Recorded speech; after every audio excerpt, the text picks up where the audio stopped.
Yan, magandang hapon. Ganado tayo ngayon, ganado. Siyempre, magluluto po tayo ng beef. Beef mushroom broccoli. Yan, broccoli. Yan ang lulutuin natin. Yan ang Chinese style. Beef broccoli. Yan, i-stir fry natin yan sa garlic sauce. Yan, so tabayanan nyo po at hiwa-hiwain ko lang po ang ating mga iluluto. At babalik na po tayo sa ating pagluluto. Okay, boom, boom, boom, boom, boom. Ayun. Yan. So nahiwa-hiwa na natin ang ating karne ng baka. Kuha nga po pala yan. Finger meat ng baka. Yan. Kung tatanong kayo. Yan po ang pinili kong karne kasi may halo-halo siyang mga taba-taba. Yan. Masarap po kasi ang taba-taba ng baka. Okay. So yan naman po ang ating shiitake mushroom. Ang ating broccoli. Yung ating bawang at ang tinunaw na harina na gagamitin po natin mamaya para sa ating garlic sauce. Okay. So, first step po natin, magpapainit po tayo ng tubig. Antayin po natin na kumulo. Alright. So, balikan po natin yan kapag kumukulo na siya. Alright. Okay, balikan po natin ang ating tubig. Yan, kumukulo na siya. So, lagay na po natin ang ating mga broccoli. Yan. Broccoli. Lagay na po natin ang ating mga broccoli dyan. At lulutuin lang po natin yan ng pang 2 minutes. Yan. Okay. 2 minutes lang po natin na iba-blanch. Kasi ayaw po nating mawala ang kanyang pagka-crunchy. Yan. Yan po ang first step natin para po sa ating beef broccoli stir fry. Alright. Wala tayong sando. Okay. Yun, nakalimutan natin. Pasensya na po. Yan. So, luluto lang po natin dyan ng pang 2 minutes. Okay po. Alright. Bye-bye. Diyan ka muna. Cook yourself. Okay po, balikan po natin after 2 minutes. Alright. Okay, after 2 minutes. Yan. Hanguin na po natin siya. Okay. Alright. Maliit po yung pangsalok natin. Matatagalan tayo dito, kaya balikan na lang po natin pag nasalok na. Okay. Okay. So, ayan na po. Nahango na natin. At syempre, ang una natin pong ilalagay sa ating pagigisa ay ang ating beef. Yan, ang ating beef. Finger meat. Okay. Painit na po ako ng pero wala pong mantika yan. Kasi yan po ang pagmamantikain natin. Kaya nga po yan ang pinili kong parte ng baka. Yan. Kasi po masarap po yung mga litid-litid niya. Yan. Okay. At ang ating pong syempre, ang ating mahiwagang patungan at ang ating mahiwagang sando. Yan. Ito pong pinangahalo natin sa ulam para sumarap. Wala na pong iba. Ito lang. Sapat na. Okay. Lagyan lang po natin dyan. At syempre, lalagyan po natin yan ng brown black pepper. Okay.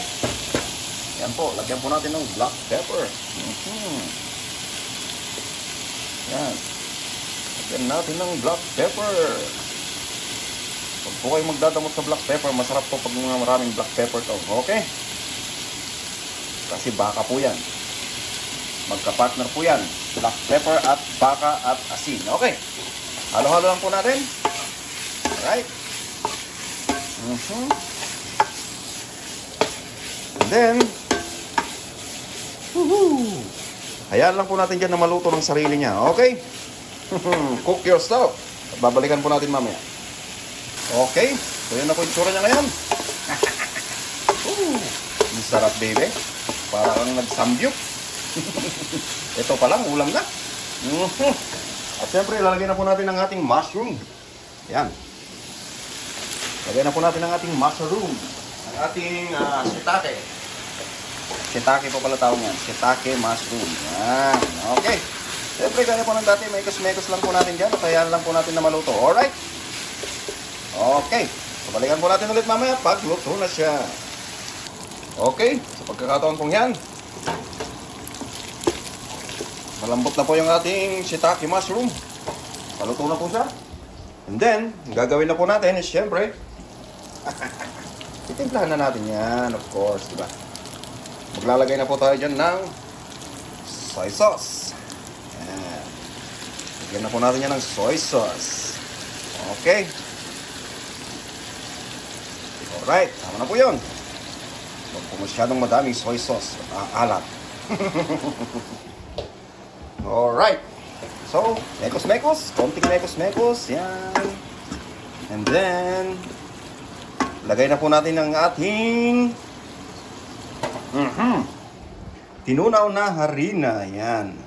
Ito po yung ating tinunaw na harina. Yan. Haluin ko lang po ng konti bago natin ilagay. Okay po. O yan, okay na. Lagay na po natin ang ating tinunaw na harina. At magtitiken po yan. Magtitiken. At magiging kuwan po yan. Tawag nito. Galagkit. So ayan. Okay. Tapos po nating mailagay. Syempre, ilagay na po natin ang ating bawang. Nag-decide po ako na lagyan ng konting sili para po may konting kick. Yan. Nasa sa inyo na po yan. Optional po yan. Kung ayaw nyo po sa manghang, wag nyo na pong lagyan. Yan. Lagay na po natin ang ating mga bawang. Yan. Madaming bawang. Mayroon pa pong natira dito. Kaya kukunin ko lang po. Okay? Yan. Yan po. Okay. Yan. May bawang na siya. Grabe. Woohoo! So nakita nyo po yung consistency niya. Consistency. Lumalapot na po siya. Di ba po? Yan. So, ang gagawin na po natin ngayon is lalagay na po natin ang ating broccoli. Yan. Broccoli! On the go! Woohoo! Saka po natin ihalo-halo ngayon. Hinaan lang po natin yung apoy. Yan. Para po hindi siya matuyo agad. Yan. Kasi po, alam niyo po yung nilagay nating harina. Yan. Hindi po yung magpapatuyo agad yan. Yan. So, ihalo-halo ko lang po ito. Balikan po natin. Alright. Okay. So, pagkatapos po nating mahalo-halo at maluto, yan na po yung tsura niya. Patayin na po natin.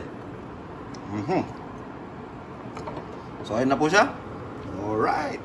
Looking good, baby. So, anyway, yan po ang video natin ngayong gabi. At yan din po ang ulam natin, ano? Okay. So, hindi lang po sa broccoli nyo pwedeng gawin yan. Pwede nyo pong gawin sa kangkong, sa talong, sa choy sam. Depende po sa choice yung gulay. So, very ano po yung pan na yun, yung sauce na yan. Okay? Pwede nyo po siyang gamitin kahit sa anong gulay na gusto nyo. Alright. So, yan po yung video natin ngayong araw. Maraming salamat po sa inyong panonood. Alright. Thank you. Maraming salamat. Magandang gabi po sa inyong lahat. At anyway, Happy Valentine's nga pala dyan sa Pilipinas. Happy araw ng mga puso. Yan po ang luto natin ngayon. Thank you. Maraming salamat.